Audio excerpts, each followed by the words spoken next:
बिहार में शराबबंदी पर सियासत फिर से गर्मा गई है। नालंदा के हरनौत में सहकारिता मंत्री प्रमोद चंद्रवंशी ने विपक्ष पर सीधा हमला बोलते हुए बड़ा बयान दिया है। उनके साथ नालंदा के सांसद कौशलेंद्र कुमार भी मौजूद रहे। नालंदा जिले के हरनौत प्रखंड में एक निजी कार्यक्रम में पहुंचे बिहार सरकार के सहकारिता मंत्री डॉक्टर प्रमोद चंद्रवंशी ने शराबबंदी कानून को लेकर विपक्ष पर जमकर निशाना साधा।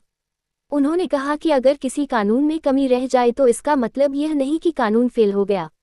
मंत्री ने दहेज निषेध कानून का उदाहरण देते हुए कहा कि बिहार में वर्षों से दहेज विरोधी कानून लागू है, फिर भी दहेज हत्याएं होती हैं।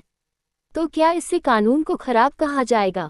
ठीक उसी तरह अगर शराबबंदी कानून सफल नहीं कहा जा सकता। उन्होंने दावा किया कि बिहार में शराबबंदी पूरी तरह लागू है और इसका सबसे बड़ा फायदा जीविका दीदियों को मिला है। उनके अनुसार पहले शराब के कारण घरों में घरेलू हिंसा होती थी, लेकिन अब हालात बदले हैं। मंत्री ने विपक्ष, खासकर राष्ट्रीय जनता दल पर गंभीर आरोप लगाते हुए कहा कि शराब की होम डिलीवरी की जानकारी के अंदर से शराब की डिलीवरी होती है और अगर किसी को ये पता है कि शराब कहाँ सप्लाई हो रही है तो इसका मतलब है कि वे लोग इसमें संलिप्त हैं। वहीं नालंदा से जेडीयू सांसद कौशलेंद्र कुमार ने भी शराबबंदी का समर्थन करते हुए कहा कि ऐसा कोई राज्य नहीं है जहां पूरी तरह से अवैध गतिविधियां बंद हो जाती हों। उन्होंने गुजरात का उदाहरण देते हुए कहा कि वहां भी शराबबंदी के बावजूद अवैध रूप से होम डिलीवरी होती है। उन्होंने भारतीय दंड संहिता की धारा 302 का हवाला देते हुए कहा कि हत्या के खिलाफ सख्त कानून होने के बावजूद हत्याएं होती हैं, लेकिन इससे कानून खत्म नहीं हो जाता। बिहार में शराबबंदी कानून को लेकर सियासी जंग लगातार जारी है। एक तरफ सरकार इसे सामाजिक सुधार की बड़ी उपलब्धि बता रही है, तो वही विपक्ष इसे पूरी तरह विफल करार दे रहा है। अरे कमी क्या? डॉरी एक्ट है तो उसमें कुछ कमी नहीं है। कौन एक्ट है जिसमें कमी नहीं है? तो इसका मतलब वो एक्ट खराब हो गया। नहीं ना, डॉरी एक्ट लागू है लेकिन दहेज के कारण हत्या नहीं हो रही है, हैं? तो बोलने वाले बोलने दीजिए।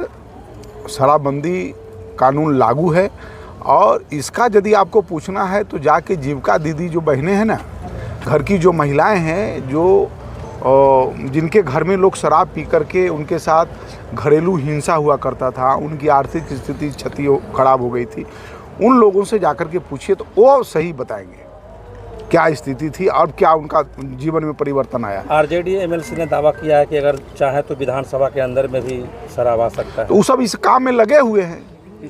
आरजेडी के लोग इस सब काम में लगे हुए हैं, तो उनको पता है कि कैसे कैसे सप्लाई हो रहा है, कहाँ सप्लाई हो रहा है।